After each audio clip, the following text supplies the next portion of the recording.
Hi, everybody. This message is prepared a day in advance. It's going to be published on Monday, the day after Resurrection Sunday. I just came from house church with Gandalf. The message, pretty thought-provoking, pretty good. So I wanted to share some of that with you. On this day, Sunday, on Easter in Los Angeles, there is protests of more than 1,000 people in drag that are marching up and down and saber rattling and protesting and trying to rattle sabers so loudly that they replace whatever the current flavor of the month outrage is, that a secular society says that we should be focusing on that over and against the things of God. The things of the Lord, first and foremost, before anything, everything, ever else. Seek ye first the kingdom of God and His righteousness, and then everything else you can go ahead and devote some time to. Jesus dined with publicans, Publicans, publicans, with the sinners. And he didn't go in there pointing fingers at everybody, but when he was invited to a home, they tabled their selective outrage, their woke agendas back in the day, if you will, and showed some respect to the Lord, to the rabbi. They wanted to hear what he had to say. Then you have in the Old Testament the two angels that go to Sodom and Gomorrah, and the crowd is trying to beat down the door to have access to these emissaries, these envoys from heaven, and they yell and scream at the top of their lungs, "Open this darn door so that we can know these," because they wanted to perhaps affix their view of what is right in this world, what is correct in this world, so that it would align with what the current flavor of the month selective outrage is. In this case, Lot even tells them, "You can have my daughters," and most translations would, biblical scholars would say that meant that they were going to have relations, sexual rape. But in our day and age, what it could have meant is, we'll give them a male impersonator makeover. We want the angels to start outwardly looking like us, like drag queens, right? Over and against their normal selves. Now we are, all of us, all spirits that came from heaven originally. You were alive before you became a spark in your mama's eye. Keep this in mind. We are placed in a human bodily vessel that is temporary. It's not going to last forever, never was meant for that. And it will be replaced by a perfect body, but not for now. And the concepts of male and female, which every human being has, that will not be as distinct, strictly male, strictly female in the future. But this is what you've entered into. You were given, you were assigned biological placement from high command to stay in that for the little bit amount of time that we have. But no, now, and this bleeds into the children, this is where I am like, oh no, this is going too far. The issue of, you hear it a lot from people in the same sex. Now, it's not bad enough that people are non-binary and have to have their own identifications. There are over 50 of them now. The LBGQTMIA plus whatever else. And I have said, I want to identify as an iguana. Does that mean that just because I call myself that I didn't enter this world either as an egg fertilizer or egg layer, right? Those were the two categories last I checked from the architect of intelligent design. Anyways, the movements themselves, and whether it's gun confiscation, gun control, whatever is currently making the headlines, has become the modern day Barabbas itself. the movement itself is Barabbas because they want to knock Christ off the perch. And what happened in the days of the New Testament? The only solution that they could think of, because this Jesus is getting very dangerous, is to kill him. They couldn't knock Christ off the perch, try as they might, even by asking for Barabbas. They had to get him crucified, an innocent man, nevertheless. But they set wheels in motion that they weren't quite sure what they had done to our benefit, victory over the grave. So what you have in our era, just like in the story of Sodom and Gomorrah, is some of these people, the movement might be well-meaning. We want to find out what is inside of us, what the true expression of our humanity is, right? You hear this from the same-sex movement. I want to find out my truth. There is God's truth, and then you want to find out your truth, which is going to ultimately, hopefully, lead people, when they really are seeking truth, back to the Lord, ultimately, right? They may take a circuitous route, and this is where you are to love the sinner even as you hate and abhor the sin itself.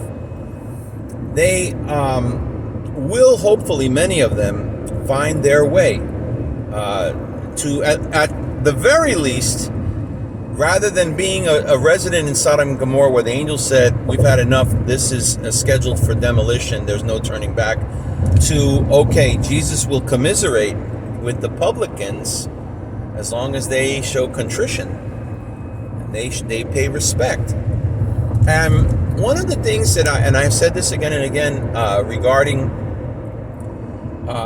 people who are the female impersonators that are getting all the television airtime, is they have been marginalized, kicked to the curb, because they're trying to focus more on the parts of their physiology, their makeup, that is supposed to be laying dormant. If you're a man, you were supposed to express what manhood is. That's what you're supposed to come into a greatest of understandings of, and vice versa for the women, for this during such time. But what you have in the case of people that are focusing, putting all their time and attention, if they're a female impersonator, on finding out what the femininity is inside of them, at the expense of really getting to know who they are, the masculinity that they were born with, and vice versa.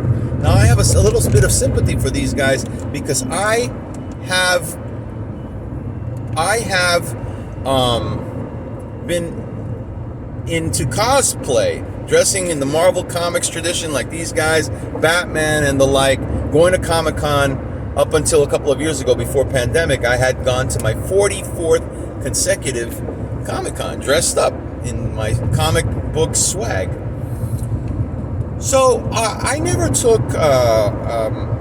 felt pressure watching the likes of Bugs Bunny in drag, as we talked about on a video not too long ago, I mean.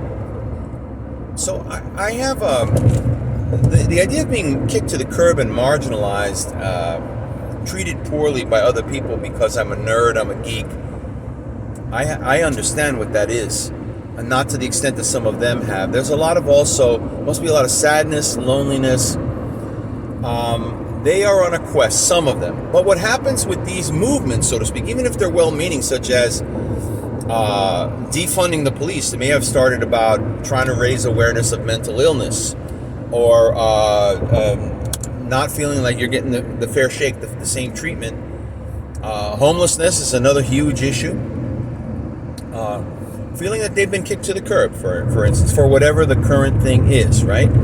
But the problem is the issue itself may be well-meaning, but then you have demonic operatives that weasel their way into the movement, and the movement itself, it gets a lot of press from the woke press right now, and you don't want to push it to the very top.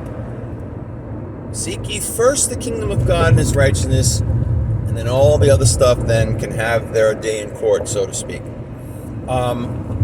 We left the gathering really filled up with this issue. We used the illustration, a concept, just so we can understand all of this by talking about the wonderful, if you've never had it, look it up on YouTube, the recipe, and try to reproduce it where you live.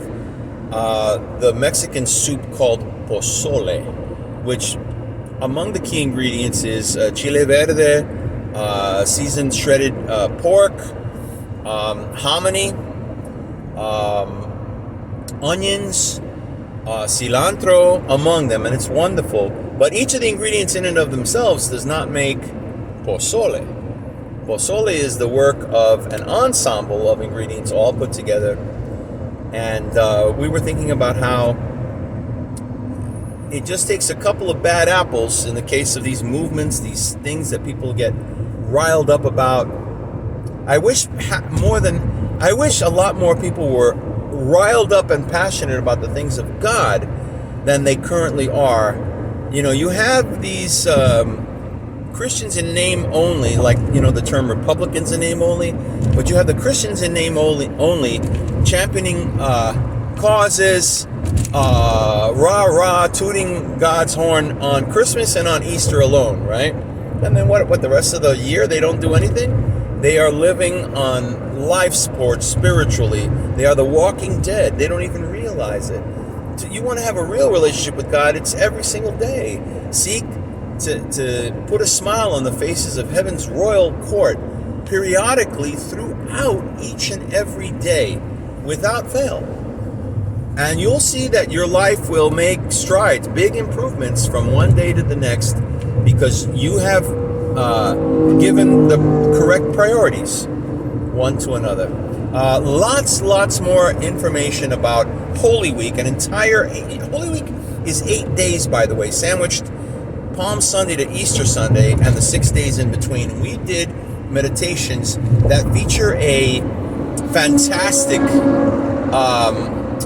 series of short clips recreating the scenes from the Bible during the Passion, as the Holy Week is called.